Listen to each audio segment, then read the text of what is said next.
आदिवासियों का जो अधिकार है, गोरखा का जो अधिकार है, राजवंशियों का अधिकार है, इससे खिलवाड़ किया जा रहा है।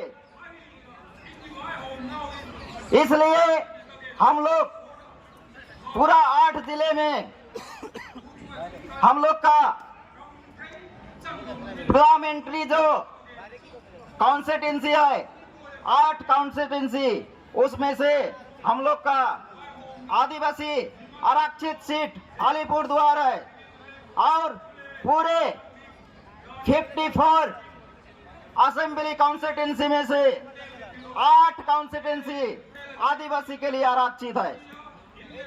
इसमें से हम लोग को वंचित करके रखा जा रहा है।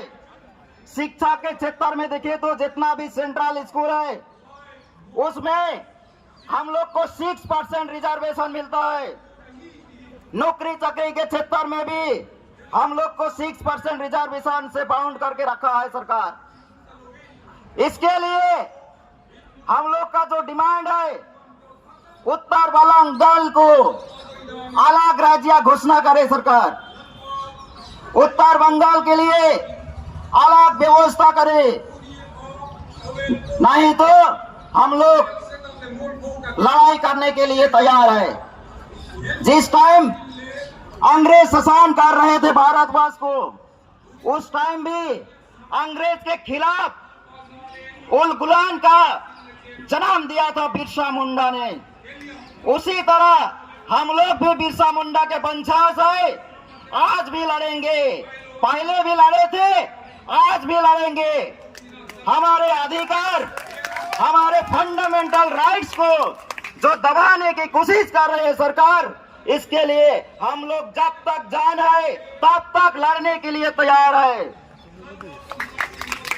तो आज का इस सभा में हम लोग का जो डिमांड, उत्तर बंगाल को अलग राज्य घोषणा करने के लिए हम लोग जंतर मंतर में धरना कर रहे हैं।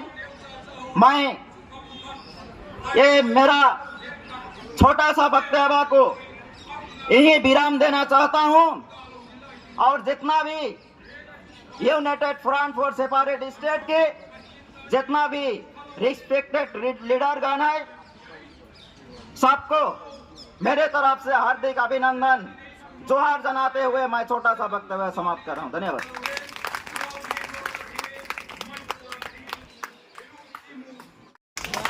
गर्न हुँदैन, हामी शान्ति स्वभाव भएका मान्छे हौ।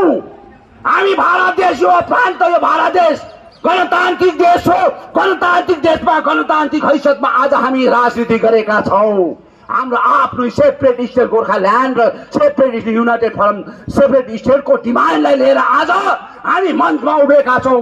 भारत सरकारले छिटो भन्दा छिटो युनाइटेड फरम सेपरेट स्टेटको टोलीहरूसँग वार्तालाप सुरु गरेका हुनुपर्छ। हामी अपिल गर्न चाहन्छौं,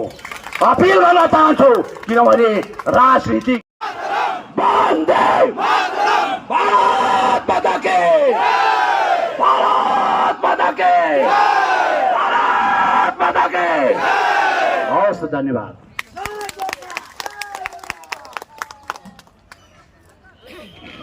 र समय